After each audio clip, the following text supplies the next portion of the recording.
Peranan administrasi usaha kerajinan dari bahan limbah berbentuk bangun datar.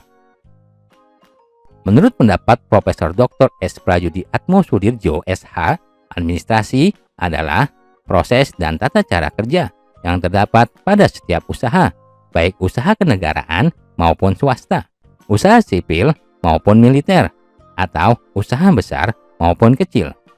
Pencatatan semua kegiatan usaha yang diperlukan bagi kelancaran dan pengelolaan perusahaan merupakan tugas administrasi. Tugas tersebut meliputi pencatatan data transaksi bisnis, keuangan, produksi, persediaan produksi, dan lain sebagainya.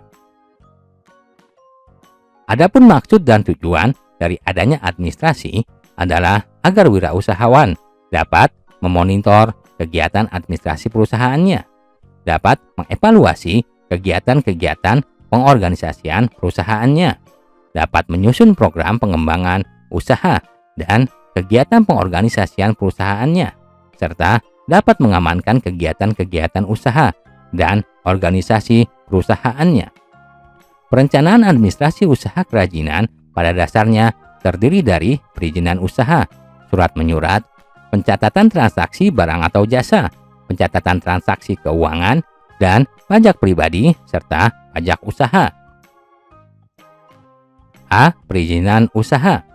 Di Indonesia, pendirian usaha diatur oleh undang-undang, yaitu melalui peraturan daerah dan peraturan dari Departemen Perdagangan, serta departemen atau instansi yang terkait dengan bidang usaha yang dijalankan.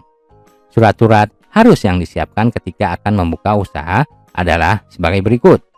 1. Surat izin gangguan dan surat izin tempat usaha. Kedua surat izin ini dikeluarkan oleh pemerintah daerah. Beberapa manfaat yang dapat diperoleh dari situ dan HO diantaranya: A. Mempermudah permohonan surat izin usaha perdagangan. B. Dapat menjadi sarana untuk minta ganti rugi apabila tempat usaha mengalami penggusuran atau pemindahan lokasi.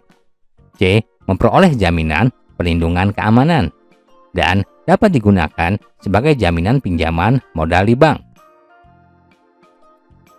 2. Surat izin usaha perdagangan atau SIUP. SIUP adalah surat izin untuk dapat melaksanakan kegiatan usaha perdagangan. Untuk memperoleh SIUP, perusahaan harus mengisi surat permohonan SIUP, yaitu berupa formulir permohonan izin yang diisi oleh perusahaan yang memuat data-data perusahaan untuk memperoleh surat izin usaha perdagangan kecil, menengah, atau besar. B. Surat menyurat. Kegiatan surat menyurat adalah salah satu kegiatan dalam bentuk hubungan dengan pihak lain, seperti pemasok dan pelanggan. Jenis surat yang digunakan dalam kegiatan usaha disebut juga dengan surat niaga. Surat niaga dimulai dengan pembukaan yang tepat dan menarik, kemudian diikuti dengan pengutaraan masalah secara jelas, dengan tetap memberikan sikap ramah, sopan, dan simpatik. Jenis surat niaga sebagai berikut. 1. Surat perkenalan. 2. Surat permintaan penawaran. 3. Surat penawaran. 4. Surat pemesanan. 5. Surat pemberitahuan pengiriman barang.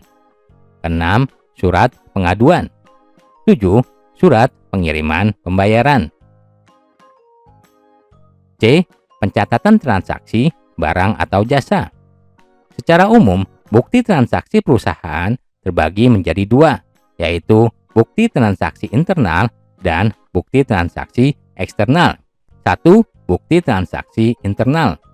Bukti transaksi internal adalah bukti transaksi yang dibuat oleh dan untuk internal perusahaan. Adapun bukti transaksi internal adalah sebagai berikut. A. Bukti kas masuk, yaitu tanda bukti bahwa perusahaan telah menerima uang secara tunai, misalnya pembayaran tagihan dari perusahaan lain. B.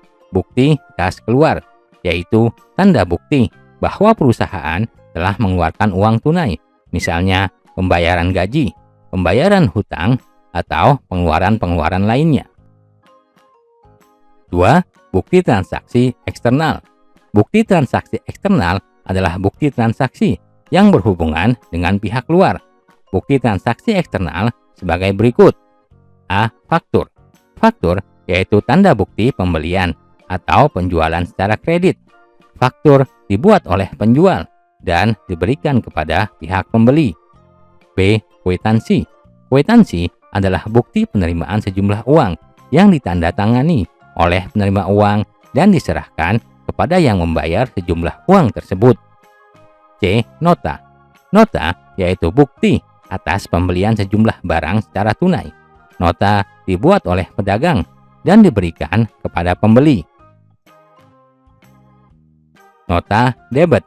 Nota debit merupakan bukti transaksi pengiriman kembali barang yang telah dibeli, yang berisi informasi pengiriman kembali barang yang rusak atau tidak sesuai dengan pesanan atau permintaan pengurangan harga. Bukti ini dibuat oleh pihak pembeli. E. Nota kredit. Nota kredit merupakan bukti transaksi penerimaan kembali barang yang telah dijual atau bukti persetujuan dari pihak penjual atas permohonan pembeli untuk pengurangan harga barang karena sebagian barang rusak atau tidak sesuai dengan pesanan. Bukti ini dibuat oleh pihak penjual. F. Cek. Cek yaitu surat perintah yang dibuat oleh pihak yang mempunyai rekening di bank agar bank membayar sejumlah uang pada pihak yang namanya tercantum dalam cek tersebut. D. Pencatatan transaksi keuangan. Transaksi keuangan dicatat dalam laporan keuangan yang disusun secara berkala. Berdasarkan standar akuntansi keuangan tahun 2007, laporan keuangan terdiri dari 4 item sebagai berikut. 1. Laporan laba rugi. Laporan laba rugi adalah laporan yang menunjukkan kemampuan perusahaan untuk menghasilkan keuntungan pada suatu periode akuntansi atau 1 tahun. Laporan laba rugi terdiri dari pendapatan dan beban usaha. 2. Laporan perubahan modal. Laporan perubahan modal adalah laporan yang menunjukkan perubahan modal pemilik atau laba yang tidak dibagikan pada suatu periode akuntansi karena adanya transaksi usaha selama periode tersebut. 3. Neraca. Neraca adalah daftar yang memperlihatkan posisi sumber daya perusahaan serta informasi tentang asal sumber daya tersebut. Neraca terbagi 2 sisi, yaitu sisi aktiva dan sisi pasiva. Sisi aktiva merupakan daftar kekayaan perusahaan pada suatu saat tertentu, sedangkan sisi pasiva menunjukkan sumber dari mana kekayaan itu diperoleh. 4. Laporan arus kas. Laporan arus kas adalah laporan yang menunjukkan aliran uang yang diterima dan digunakan perusahaan di dalam satu periode akuntansi beserta sumber-sumbernya. E. Pajak.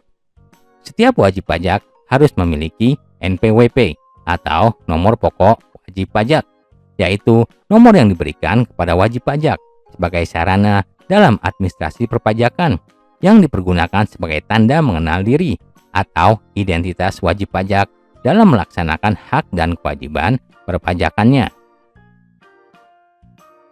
Perencanaan pemasaran usaha kerajinan dari bahan limbah berbentuk bangun datar. Beberapa hal penting yang berkaitan dengan aspek pemasaran adalah sebagai berikut. A. Memahami seni menjual. Bagian penjualan merupakan salah satu bagian terpenting dalam sebuah perusahaan. Oleh karena itu, dibutuhkan tenaga jual yang profesional. Harus pula diingat bahwa penjual itu tidak hanya menjual produk atau bisnisnya saja, tetapi juga menjual kualitas produk tersebut. B. Menetapkan harga jual. Menjual produk dengan harga mahal akan beresiko produk tidak laku dijual. Sebaliknya, menjual dengan harga murah juga akan berdampak pada persepsi konsumen terhadap kualitas produk. Untuk itu, penetapan harga harus disesuaikan dengan target pasar, segmen pasar, dan posisi produk di pasar. Sebelum menentukan harga produk di pasar, perlu mempertimbangkan faktor utama dari jenis biaya yang akan menentukan harga. Hal-hal yang harus dipertimbangkan dalam menentukan harga adalah sebagai berikut. Pertama, biaya bahan baku dan suplainya. Biaya ini menjadi biaya utama dalam penentuan harga jual produk.